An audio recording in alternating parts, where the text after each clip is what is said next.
All right, hey guys, Sam here, November 30th. So given the volatility in Bitcoin over the last 24 hours, I thought this might be a good day to go take a look at Bitcoin and get a sense of where we may be and what may be happening here. So this is, now I'm on Kraken here, which is just a great example of this. So I've got a 4-hour here to Bitcoin to the US dollar. And you can see we have the potential now for a completed 5-wave structure, right? So we've got all the nice subdivision that we would expect. We don't violate any Elliott rules for an impulsive structure, and we have to be mindful of the fact that if indeed we've got a completed impulse wave here, well, then we're just looking for, depending on the degree, we're looking for the next 50%. So whether this is a top or not remains to be seen. The 5-wave structure implies that if we're going to continue to move higher, that we have to do it after a minimum of a 50% retracement, looking for a second wave. So if we just go up to what potentially is that high, well, now we're talking about a wave 2 down here, so we know highest probability for a wave 2 between the 50 and the 618 can go as deep as the 786, but we'd be looking back down here around 6,600. That would be the first place to start looking, knowing that we could go down to the 618, and there's some structure here we'd have to pay attention to. So you can't, as bullish as we all want to be with Bitcoin, you can't discount the possibility here. So I would encourage you to consider this as potentially an alternate count. At least you'd have to be aware of it, because if we start to accelerate and this correction picks up some steam, this would be a logical place to be looking for some support, right? So the 50% would be where you'd start. We know that's where algos will be buying it. So given that, I would encourage you to keep that somewhere as if not a primary, at least as an alternate count on the possibility that we've completed an impulsive wave set here. So given that as a possibility, let's go back and do a little digging here into this 5th wave.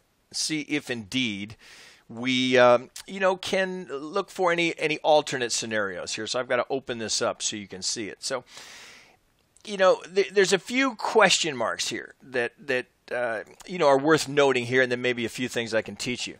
So if you look here now, I have fairly good confidence in this 1-2. Right, so here's my 1 projecting from my 2.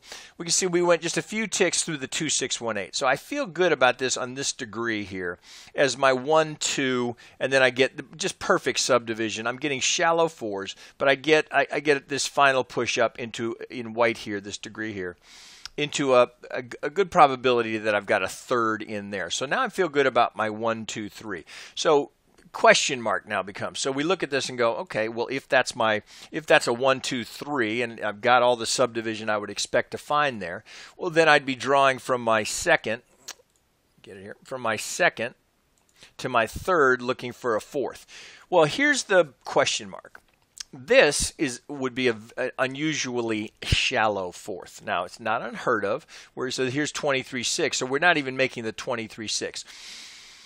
So you got to look at that as potentially a question mark, because if we measure, so then you'd have to think, well, maybe that's a 1. So if I look here and I go, if that were a 1, well, where's my 2, right? So again, I've got an even more shallow potential 2 wave. So, it's kind of a struggle here to get a clear, definitive count on this, other than the possibility that we've put in a top here of some sort. And now we're looking at some sort of an A, B, C, looking for that 50% of the entire structure. So it's a little bit, question mark on some of these, because we'd be outside of we'd be in very, very low percentages, almost unheard of, for a 2 wave to be that shallow, right? And even with the subdivision, the 4 wave, which is what I think is more likely here, also very shallow. So we're outside of statistical norms here, well outside, I should say, right? So 23 to 38, that would make me more comfortable with that 4. So makes me, looking for other ways to try and quantify where we are. So one thing that would be worth looking at. So if I now take this off, we know it's because we have fairly good confidence in the 1, 2, and this 3. The first thing that I would encourage you to do is to get Andrew's median lines, or as we more typically call it, would be a pitchfork. Right. So if I grab the pitchfork, and this is something that I'm going to guess that many people wouldn't know to look for. If you grab the standard pitchfork and you put it on there, we go, well, that's ridiculous. That's not helping me in any way. We're way outside of that. How is that benefiting me? Well, given that 1, 2, and if you do a little study of pitchfork trading and median line trading, kind of things that we go through amongst members, well, we know that we have alternates here, and we have 3 possibilities for median lines when we've moved beyond the range of the original, as they call it here, the traditional Andrews median line, working off of 3 pivots. Well, the first thing I'm going to do is I'm going to go check the SHIF and the modified SHIF. So if we go to the modified SHIF, I look here and I go, okay, well, maybe I've had to go to here's the median line, right? So not as effective here, although, maybe. Let me check the SHIF. Okay, so let's look that, and let's dial that in. So we'll get down here and we'll go. These look pretty solid here. Let's get this right on the money. And so that looks like we're fairly good here. So now let's back it out here. Now that gets a little more interesting. Right, so take note of what happens here. Again, I think I'm just a slightly bit off here. Yep, good. Okay, just want to make sure I'm good there. Okay, so looking at that, now we can see that this median line has been a magnet, right? So we've gone all the way up here from this 1, 2, 3, even given the shallow 4. We now can look at this and say, well, this median line, even though we've gone almost to the 500% of the upper parallel to the median line, 100, 200, 300, 400, almost make the 500, all based on these first original 3 pivots. So we put the SHIF on, which the difference between the two, the SHIF pitchfork goes 50% up in price. The modified SHIF goes 50% up in price and 50% over in time. But given what I see here, the SHIF looks like it's the appropriate geometry for this market. So we know from Andrew's teaching and from thousands, if not millions of examples of this, that when the market moves away from the median line, we have a very high probability that it ultimately return to the mean, right? That's thus the median line. That in extremes here, whether you're thinking about Bollinger Bands or going 1, 2, 3 standard deviations from the price action, that there is a median that the market tends to return to. And in Andrew's rule set and trading principles, there is a very high probability that one of the trading principles is that when the market gets to an extreme, it will often return to the median line and make a pivot right on the median line. Now we go through just a little bit here, but we're tapping the median line. So the way we posted this up in the room, here's the call out. So this is trading principle number 2 right here. So when the price returns to the median line, it will often make a pivot right on or very close to the median line. And you can see that's exactly what we did here, all based off of these first original 2 pivots. All right, so that's something to pay attention to. And if you didn't know, or you hadn't been taught how to work with the median lines, you might miss that. So what does that tell us? How does that help us? Well, it gives us a potential for this correction structurally to be putting in some significant pivots here. So if we open this up a little bit more, let's go down to the 1 hour here and look at this and see if we can put some Elliott structure on this that makes sense. Well, if indeed, so let me open it up here so you can see this. So we have a couple of possibilities. So one is, so if you first look at this, so the market's going to do it for me here as I'm doing. So we have this move from yesterday, right? This panic sell here, and this was caused by problems on some of the exchanges, right? Which is not to be it shouldn't be terribly surprising given, the amount of volume that we're experiencing here on these exchanges, and they're just not prepared for it. So we get a glitch tomorrow, and we get, damn near, you could call it crypto's own little flash crash. So we get this big spike down for potentially an A wave, and we here's the median line. We go a little bit through. Here's my Vegas wave. Here's my 233. So we hold it. Well, then we get this A, B, C. Do you see that? So within that, if I open it up, we get the three-wave correction that we would expect in the B wave. So far, per Elliott rules, this is just textbook. So we get our A, we get our B, and we get our C. We know a C wave, or pardon me, a B wave can go as high as the 618. It can go anywhere from the 50 to the 786 and be very much in the norms of what we experience in B waves. So now we're looking at that, we're thinking, okay, well, if I've got an A, if this is my impulsive move down here for an A wave, and then I get a three-wave A, B, C into my B, and I go right, look here, we go right to the this is the 300% outside edge of the median line to the tick. Then we come back down again. So if I've got an A and a B and a C, potentially. Now this is a pattern that we've seen repeatedly in crypto. We're seeing these shallow C waves. So traditionally, you'd expect the C wave to go back below the A wave, right? So here would be one target. Here's the algo target from the short sell here. There would be the negative 23. So that would be a more traditional move. So we might, if we took our A wave, so this would be a common exercise looking for relationships. So if we took the length of our A wave projected from our B wave high, well, we get a little hot box down here where that's the wrong tool. We get, where is it? So here's my, that would be the more traditional thing that you would be expecting for an ABC. Here's the negative 23 off the fib pull. Here's the 100% alternate price projection, which, and we still may get there. But potentially now, given that here's the 618. So if we're this is the pattern we've been seeing in crypto. We're seeing shallow C waves, and we're creating these triangle patterns, and we've seen it, across the whole cryptosphere for some time now. So we're getting this kind of action. Well, actually, I guess we'd pull it right here. So there's your A, B, and this shallow C. Well, we do come right to the 618 of the A wave. So not to be discounted. So particularly with the wick of the median line and the tick, the 618 length of the wave 1. Well, now I want to get some subdivision here to see in that C wave if I can get 5 waves. So I'm going to go down to the 15 minute, and I've got to scrunch it a little bit, open it up again.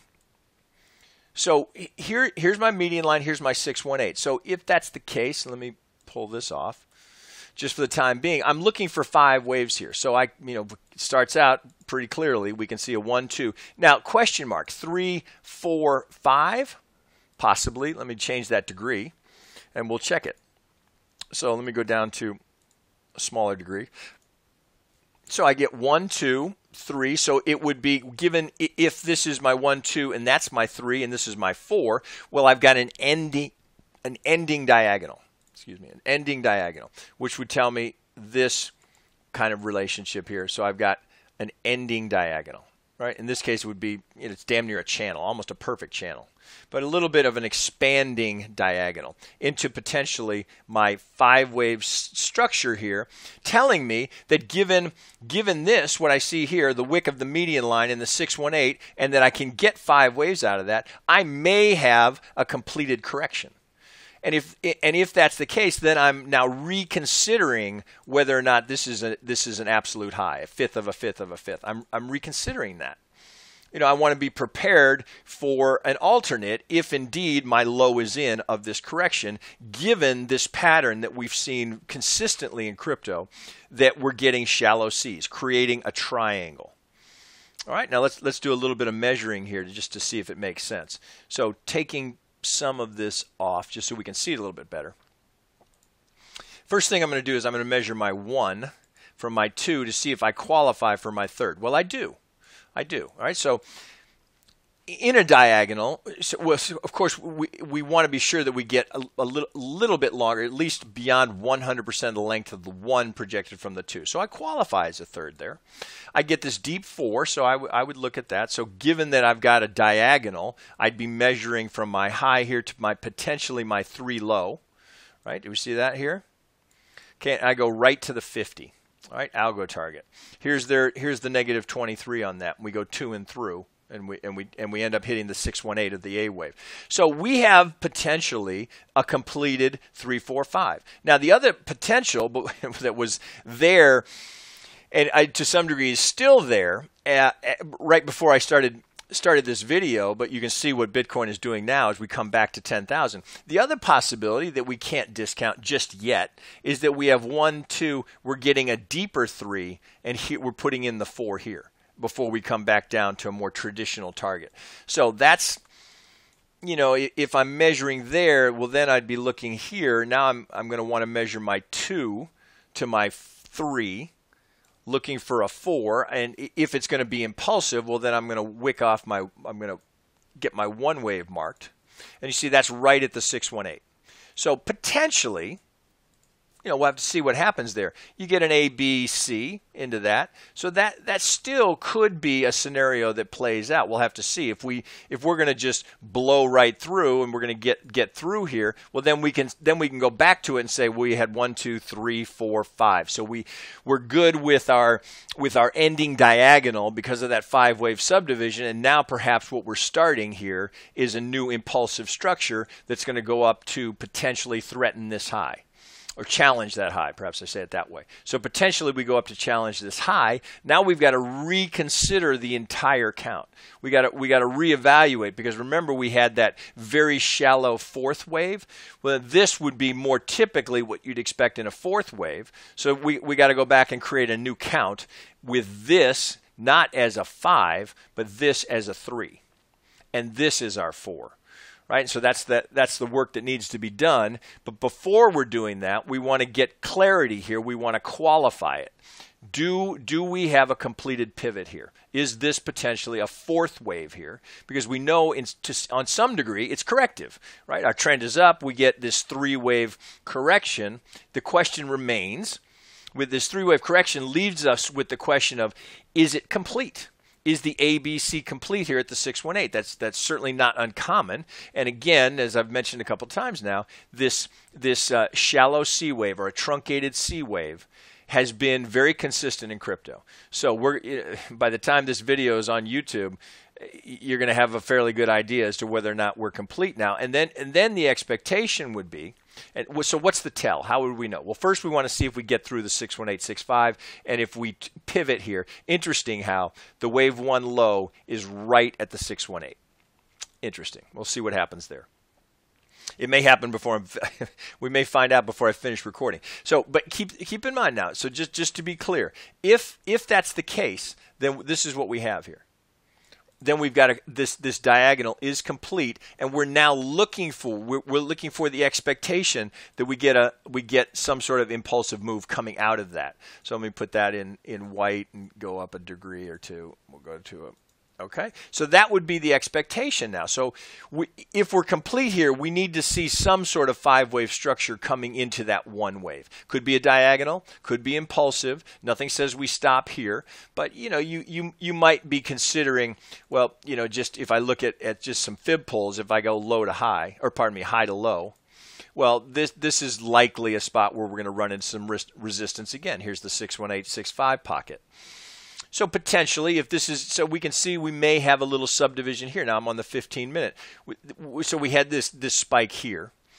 But we may have a 1, 2, perhaps we're in a 3, 4, 5 of our 1 wave. Right, giving us confidence that the low is in. Because if it stays a 3 wave, potentially still corrective, and we go down, we finish here. If it goes impulsive, then we know the pivot is in. We've got our ABC, our triangle at the median line, everything there, very technical. Now we're expecting, put the wave on it so you get the idea. Now we're expecting this. And then off to new highs. Whoops. Now we're expecting that, right? That's the expectation. Do we come out of this impulsively? Can we get 5 waves? Then we can be confident, and then what are we waiting for? If that's the case for bulls, then we're waiting for the wave 2, assuming we get a 5 wave, and we're looking for that anywhere between the 50 and the 6. So just freestyling here. If we go and we pivot here at the 618, then we're looking at the next hot box for the buy is down here between the 50 and the 618. On the expectation, we're getting the 3rd here. Right? Do you see that? So using this methodology, we do get clarity once we can confirm 5 waves here. Right now, we just can't be definitive about it until we see what happens here as we come up to these critical resistance levels. Do we get through? You can see we're coming to it right as I'm recording this. Are we going to just blow right through? So if there's buying here, you would expect that this is not going to stall here. They're going to pop it right through. So and that may happen, right here while I'm doing this. So that's the expectation, that we don't pivot there. That if we're going to go, and we're going to head towards the 618 here. That's the next potential turn and then we'd be down. I'm on the 15-minute here. I wouldn't go below the 15-minute, but I can see potentially a 1-2, and maybe we're in the 3. So we'll see what happens here. So this is not unreasonable resistance right here. We've got the Vegas wave, of course, bumping into it. The wave, this just structurally prior support offering resistance. So very interesting to see what's going to happen here. This will be our tell, and then maybe we get a little push here, and then we might get this kind of thing. You got to pay attention for scenarios here, because you might get a 1, 2, 3, 4, 5. Right? Nothing says we have to stop here. I mean, we could easily go here. So you're looking for that clarity to when I get a reasonable pivot, and then once I've got that reasonable pivot, if it ends up being up here, well then I'm looking for that 50 to 618 buy opportunity, following, remember it corrects in 3s, following an A, B, C into my 2. Right? There's you could make the case that the buy here, that was, you made some money there, but it's always easy in hindsight, right? But looking at that, that was classic A wave. And then the fact that we got this subdivision, so, if you're comfortable selling, this was not a bad sell down here. I mean, these are $1,000 swings, right? So this volatility is high. So interesting. Look what's happening here. So as we come to that wave 1 high, right? You see here, or this wave 1 low. We're stalling a little bit there. It's going to be interesting to see what happens there. Does this provide resistance here? If we turn back down, remember we can't discount the possibility that this becomes our resistance. Look, here's the 233. Here's our Vegas wave. We go right into it. Does that become the resistance there? Right? So you gotta look at that, because this potentially still has one more leg down. So it's you got to be cautious about trading it here, but you got to quantify it. So you got to go through, you got to do the work to know, okay, if it does this, then I can expect this. And it's all, you don't know. It's always just probabilities. That's all we get is probabilities. But if we're going to turn back down here, probabilities are, as I just showed you, probabilities are that this now is our 3rd and this becomes our 4th. Right? The other thing that was worth noting, right, if you were measuring that for a 3rd, right, and it was going to be a diagonal. So we get an ABC in that 3rd, which would be typical in a diagonal, but we'd be looking for the 1 wave projected from the 2, and we get the high probability zone here, which is for a 3rd. Here's the 1618 to 175, and we even wick through it a little bit. All right, so that gives you some evidence that potentially this is your 3rd, and now you're putting in your 4th, right? So we don't know. We don't know yet. We don't know yet. So one to watch. Interesting that you're getting a little resistance there. That doesn't surprise me. So pay attention here. Quantify, qualify with this kind of volatility. Trade cautiously. I'm not a seller of Bitcoin ever, right? So even though that's technically a perfect sell, that's not for me, right? There are others that will do that, and right now, it's about to get with the news of the futures contracts coming into the Nasdaq and the CME. It's going to get a lot easier for bigger money to be shorting crypto. So pay attention here. We're going to start to get it's going to change. It's going to change, right? With bigger money coming in and the ability to short the market, expect more volatility, not less, right? So they're not just going to come in and buy it. And as I've mentioned before, Wall Street is not going to buy at all-time highs. So this is an unusual circumstance where we have the retail traders in the markets way ahead of Wall Street. That's I don't know of that ever happening before. Usually Wall Street's in first, and when we're topping, they're distributing to retail traders, right? You think the stock market. But in crypto, we have the exact opposite here. We have Wall Street still not in yet. They can't trade it because of the exchanges. But they're coming, and they're coming soon. They're coming in December. So heads up, guys. Things are gonna change. Right, so that's probably enough. This definitely a point to watch here and be conscious of it. There, I'm at 25 minutes, so I'll wrap it here. Okay, heads up here. Now it's going to be interesting to see what happens. Okay, guys, that's it for now.